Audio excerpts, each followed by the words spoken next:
பராசர ஜோதிட மணிமன்ற குழுவில் பயணிக்கும் அனைத்து ஜோட சொந்தங்களுக்கும் வணக்கம். கோச்சார கிரகங்கள் பயிற்சி காலம் ஜனன ஜாதகத்தில் தடுமாற்றத்தை தரும் நிலை எது என்ற ஒரு கருத்தை இதை எப்படி புரிந்து கொள்ள முடியும்? கோச்சார கிரகங்கள் தடுமாற்றத்தை தரும் நிலை எது என்பதை நம்ம எப்படி உணர்ந்து கொள்ள முடியும் என்பதை ஜாதகத்தில் நம் அனுபவ ரீதியாக தான் உணர்ந்து கொள்ள முடியும். அனுபவ ரீதியாகவும் ஜனன ஜாதகத்தை வைத்து மட்டுமே உணர்ந்து கொள்ள முடிய ஒரு உண்மையான நிலைப்பாடு. இதை நம் எப்படி தெரிந்து கொள்ளலாம் அப்படின்னா, இப்ப குறுகிய கால பயிற்சி கால கிரகம்லாம் வந்து 1 மாச கிரகம். இந்த சூரியனு, அ அதே மாரி சுக்கிரன், செவ்வாய், புதன், இந்த கிரகத்தெல்லாம் சந்திரன் இதெல்லாம் வச்சு நம்ம ஒரு நிலையான ஒரு தன்மையை எடுக்க முடியாது. அது சரியா வராது. ஏன்னா சந்திரன்னா நாளுக்கு ஒரு 2 நாளுக்கு ஒரு டைமா மாறிக்கிட்டே இருப்பாரு. அதே மாரி சுக்கிரன்லாம் 45 நாளு, செவ்வாய் 45 நாளு, சூரியன் 1 மாசம். ஆ இந்த கிரகங்கள்லாம் நம்ம வச்சு புதனும் அதே மாரி தான். 45 நாளு. இந்த கிரகத்த வச்சுலாம் நம்ம ஒரு தீர்மானமான ஒரு பலனை சொல்ல முடியாது. ஆனா, இந்த வருடக்கோளால் ஆகிய சனி பகவான், ராகு பகவான், கேது பகவான், குரு பகவான் இந்த 3 கோள்களையும் வைத்து நம்ம வந்து இவங்களுக்கு இந்த மாரி ஒரு மாற்றத்தை, தடுமாற்றத்தை நிச்சயமா குடுக்கும் ஜாதகத்தில்.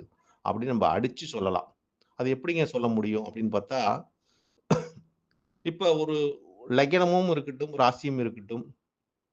அதோட தன்மைகளில் நல்ல கிரகம் கோச்சார ரீதியா வரும்போது, அதுக்கு நன்மையை அளிக்கும் என்பது அனைவருக்கும் தெரிஞ்ச விஷயம். கோச்சாரத்தை குரு பகவான் உங்களுக்கு ஜாதகத்துக்கு வர்றார். குரு சுப கிரகம். உங்க உங்க லக்கினத்த டச் பண்றார். உங்களுக்கு சுப பலனை வாரி வழங்குவார் என்ற ஒரு கருத்தை முன்வைக்கலாம். அதே மாரி கோச்சாரத்தில் சனி பகவான் உங்க லக்கினத்தை டச் பண்றார். இல்ல உங்க ராசியை டச் பண்றார். அப்படின்னா உங்களுக்கு 7.5 ஆரம்பிச்சுதுங்க. இனிமே உங்களுக்கு சென்ம சனிதாங்க. இனிமே உங்களுக்கு அவ்வளதாங்க அப்படின்னு தடுமாற்ற நிலை தாங்க. நீங்க மேலேயே வர முடியாதுங்க. அப்படிங்கிற ஒரு தன்மையை இங்க அனைவரும் நாம் முன்வைக்கக்கூடிய தன்மை உண்டு. அவங்களுக்கு அந்த காலகட்டத்தில் அந்த ஜாதகத்துக்கு அந்த தசா காலங்கள் நடக்குதா? அதாவது சனி கடக்கக்கூடிய கிரகங்கள் எந்த கிரகமா இருந்தாலும் சரி, அந்த ஜாதகத்தில் கோச்சார சனி பகவான் இவங்களுக்கு ஜனன ஜாதகத்தில் நடக்கக்கூடிய தசா காலங்கள் கிரகத்தை கடந்தா தான் அவங்களுக்கு தடுமாற்றத்தை 100% குடுப்பாருங்க. இப்ப எந்த ஜாதகமா இருந்தாலும் நீங்க எடுத்துக்கலாம். இது பொதுவா நான் சொல்லக்கூடிய கருத்து.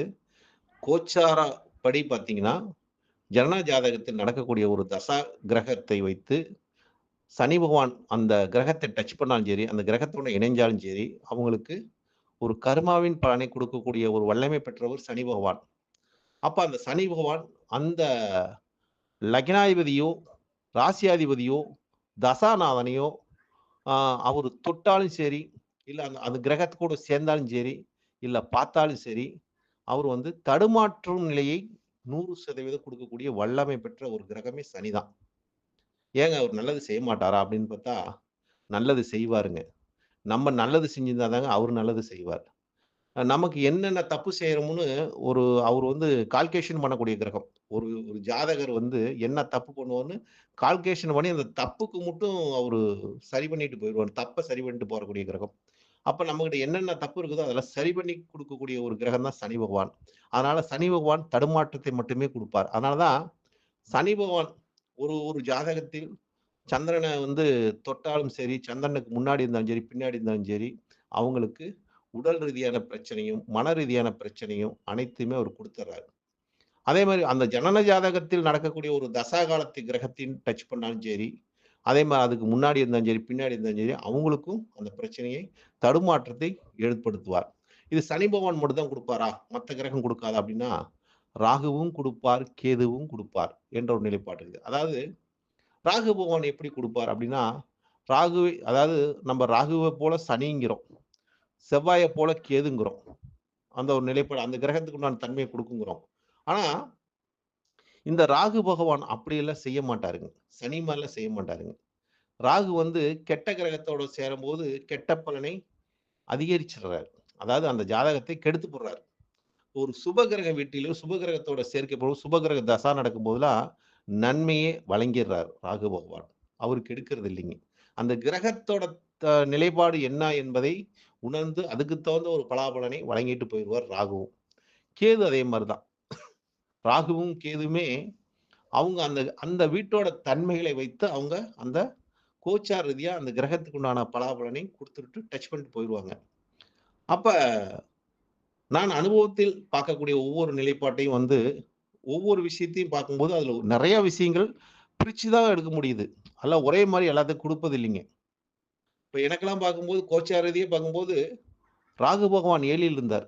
அதாவது எனக்கு குரு, சந்திரன் சேர்க்கை பெற்று 7ஆம் இடத்தில் இருக்குது. ராசியிலே இருக்குது. அப்ப அந்த குரு, சந்திரன் சேர்க்கை இருக்கும்போது, அங்க ராகு பகவான் வந்திருக்கும்போது, எனக்கு மிகப்பெரிய ஒரு தடுமாற்றத்தை குடுத்தாருங்க. அதாவது எங்கிருந்தெல்லாம் பிரச்சனை வரும்? எந்த மாரி ஒரு தன்மைலாம் வரும்? அப்படிங்கிறதெல்லாம் அந்த ராகு ஒரு நிழல் கிரகம். நம்ம எங்கிருந்து எங்க பிரச்சனை வருதுன்னு கண்டுபிடிக்க முடியாத மாரி நம்ம நிழலாட்ட ஒரு விஷயத்தை தடுமாற வச்சுக்கிட்டே இருக்கும். தடுமாற்றத்தை குடுக்கக்கூடிய ஒரு நிலைப்பாடு ராகு பகவானுக்கு உண்டு. அது ஏன்னா, அந்த இடம் வந்து பார்த்தீங்கன்னா, குருவும் சுபக்கிரகம், சந்திரனும் சுபக்கிரகம். அந்த கிரகத்தோட போய் இந்த ராகு பகவான் சேரும்போது, அது ராசி உடல் காரகனோட சேரும்போது, அந்த இடத்திலேயே அவங்களுக்கு தடுமாறம், மனம் தடுமாற்றத்தை குடுக்கும். உடல் தடுமாற்றத்தை குடுக்கும். உடல் ரீதியான பிரச்சனைய குடுக்கும். இது எல்லாமே அந்த ஜாதகத்துக்கு வந்து போகும். இதுல யாருக்கு வந்திருக்குன்னு பார்த்தா, இந்த மீன ராசிக்காரங்கள எடுத்துக்கலாம் பொதுவா. இந்த மீன ராசிக்காரங்களுக்கு இந்த காலகட்டத்தில பார்த்தீங்கன்னா, ராகு பகவான் 1 1/2 வருஷ காலம் சஞ்சாரம் செஞ்சாருங்க. இப்ப என்ன 2025 2023க்கு மேல இருந்து இந்த மீனராசிக்காரங்க அத்தனை பேரும் எடுத்தீங்கனாலும், அந்த மீனராசிக்காரங்க அத்தனை பேரும் தடுமாற்றத்தை சந்திக்கக்கூடிய ஒவ்வொருத்தரா தான் இருப்பாங்க. ஏன்னா ராகு பகவான் அந்த மீனராசியில 1 1/2 ஆண்டு காலம் சஞ்சாரம் செய்திருக்கும்போது, இந்த மீனராசிக்காரங்களுக்கு எல்லாமே தடுமாற்றத்தை குடுத்திருக்கும். ஏன்னா ராகு பகவான் அங்க தடுமாற்றத்தை குடுக்கக்கூடிய ஒரு நிலைப்பாட்டை செஞ்சிருப்பார். ஏன்னா அது குருவோட வீடுங்க. குருவோட ஒரு நீர் நிலையில வந்து இருக்கும்போது, அந்த ராகு பகவானுக்கு வந்து வீரியத்தன்மை அதிகமா இருக்கும். ஏன்னா, அந்த பாம்புங்கிற ஒரு தன்மை இப்ப ராகு வந்து பாம்பான்னு ஒவ்வொருத்தரும் கேட்கறாங்க. அத நம்ம வந்து பாம்பா தான் நம்ம பார்க்க ஏன்னா, அது ஊரும் தன்மை உடையதாக நம்மளோட உணர்வுகளை தூண்டும் தன்மை உடையதும் ராகு தான். அதனால தான் உள்ளுறுப்புகளுக்கு இல்லாம இந்த ராகுவும், கேதுவும் குடுத்துட்டாங்கன்னு வச்சுக்கங்களேன். அப்ப இந்த கிரகத்தோட ஒரு தன்மை, அந்த மீன ராசியில சஞ்சாரம் செஞ்சிருக்கும்போது ராகு பகவான், அதை 7ஆம் இடத்திலிருந்து கேது பகவான் பார்வை செய்திருக்கும்போது, அந்த மீன ராசிக்காரங்களுக்கு அதிக அளவில் தடுமாற்றத்தை குடுத்துச்சு, அப்படிங்கிற ஒரு உண்மை நிலைப்பாட்டையும் இங்க நான் பதிய வைக்கிறேங்க. இதுதான் இந்த ராகு பகவானோட ஒரு தன்மைன்னு வச்சுங்களேன். அதே இந்த சனி பகவான் எடுத்துக்கிட்டீங்கன்னா, அவரு வந்து நிச்சயமா ஒரு தடுமாற்றத்தையோட அவருக்கு வந்து கர்மாவின் பலனை 100% குடுக்கக்கூடிய ஒரு தன்மை தான். அப்ப சனி பகவானும் பாருங்க, இந்த மீன ராசிக்கு பார்த்தீங்கன்னா, 12ஆம் இடம் விரயங்கிற ஒரு தன்மையில இருந்தாரு. அப்ப அந்த ஜாதகத்துக்கு எவ்வளவு விரயம் குடுக்க முடியுமோ மீனராசிக்காரங்களா, அதை குடுத்துட்டாரு. இப்ப ஜென்ம சனியாவும் அங்க வந்து உட்கார்ந்துட்டாரு. அப்ப இந்த சனி பகவான் அங்க போய் சேரும்போது, இவங்களுக்கெல்லாம் ஒரு தடுமாற்றத்தை 100% கொடுக்கக்கூடிய ஒரு வல்லமை பெற்றவராக சனி பகவான் இருக்கார். இந்த மாரி இந்த கிரகத்தோட ஒரு தசா காலங்களை நாம் எடுத்துக்கொள்ள வேண்டும். ஒரு ஜாதகத்தில் கிரகத்தோட தசா காலங்களை எடுத்து, இந்த கோச்சார கிரகங்கள் அந்த தசா கிரகத்தை தொடுதா? இல்ல பார்வை செய்தா? ஏன்னா, தொடர் பார்வையோடங்க சனி பகவானோட பார்வைக்கு தான் நம்ம வந்து பவர் அதிகங்கிறோம். ஆனா, சனி பகவான் அந்த கிரகத்தை டச் பண்ணும்போதும், அதோட ஆ தடுமாற்றத்தை அதிக அளவில் குடுப்பார். அந்த கோச்சார சனி பகவான் வந்து ஜனன ஜாதகத்தில் நடக்கக்கூடிய தசா காலத்தோட கிரகத்தை டச் பண்ணார்ன்னா, அதிக அளவில் அவங்களுக்கு 100% தடுமாற்றத்தை ஏற்படுத்தி கொடுக்கக்கூடிய வல்லமை படைத்தவர். அதாவது சனி பகவான் முதல் தரமான ஒரு கிரகம். 2வது ராகு பகவான் 2ஆம் தரமான கிரகம். 3வது கேது பகவான் 3ஆம் தரமான கிரகம். இந்த 3 கிரகமே தடுமாற்றத்தை கொடுக்கக்கூடிய ஒரு கிரகங்களாகும். ஆனா குரு பகவான் மட்டும் அவர் அந்த நிலைப்பாட்டை பாதி தான் குடுப்பார். அதிகம் குடுக்க மாட்டார். ஏன்னா, குரு பகவானுக்கு அந்த நிலைப்பாட்டை அவர் வந்து அவர் வந்து போற இடத்தெல்லாம் சுபிட்சம் பண்ணிட்டு தான் போவார். குரு பகவான் எந்த அது பாவ கிரகமா இருக்கட்டும், சுப கிரகமா இருக்கட்டும் யார வேணா தொட்டுட்டு போகட்டுங்க. அவர் வந்து சுபத்தன்மையை ஏற்படுத்திட்டு போயிடுறாருங்க. ஆனா இந்த 3 கிரகம் மட்டும் தடுமாறும் நிலையும், தடுமாற்றத்தை ஏற்படுத்தக்கூடிய நிலையும் 100% ஒவ்வொரு ஜாதகத்துக்கும் ஜனன ஜாதகத்தில் நடக்கக்கூடிய தசா காலங்களை இந்த கோச்சார கிரகங்கள் கடக்கும்போதும், தொடம்போதும், பார்வை செய்யும்போதும் தடுமாறும் நிலையை ஏற்படுத்துகிறது என்பதை இந்த பராசர மணிமன்றத்தின் மூலியமாக பதிவிடுகிறேன். அனைவரும் தங்களோட கருத்து இந்த பதிவை கேளுங்க. கேட்டுட்டு உங்களுக்கு சந்தேகம் இருந்தாலும் பதிவிடுங்கள். உங்களோட கருத்துக்களையும் பதிவிடுங்கள். ஏன்னா, எனக்கு இருக்கிற ஒரு புரிதலை இந்த பராசர மணிமன்றத்தில் நம்ம சொல்றோம். இந்த பராசர மணிமண்டலத்தில இத கேட்கிறவங்களுக்கு ஏதோ ஒரு சந்தேகம் வரலாம். இல்ல அவங்களுக்கு ஏதாச்சும் ஒரு எனக்கு தடுமாற்றத்திலே குடுக்கலீங்க. எனக்கெல்லாம் நல்லா இருந்தேங்க. சூப்பரா இருந்துச்சுங்க. சனி பகவான் என்னைய வந்து தொட்டாருங்க. அதுலேருந்து தாங்க நான் நல்லா சிறப்பா வளர்ச்சி அடைஞ்சேன் அப்படின்னு ஒரு கருத்த முன்வைக்கலாம். தப்பு கிடையாது. ஏன்னா, எல்லாத்துக்கும் ஒரே மாரி குடுப்பதில்லை இந்த கிரகங்கள். ஒவ்வொருத்தருக்கும் ஒவ்வொரு விதமான மாற்றத்தை தான் குடுக்கும். அப்படிங்கிற ஒரு தன்மை உண்டு. அது மாரி அனைவரோட கருத்துக்களும் வரவேற்கத்தக்க உடைய கருத்துக்கள். அனைவரும் தங்களோட கருத்தை தாராளமாக பதிவிடுங்கள். உங்களோட கருத்து மத்தவங்களுக்கு அது ஒரு புரிதலை உண்டாக்கும். ஒரு மாற்றத்தை உண்டாக்கும்.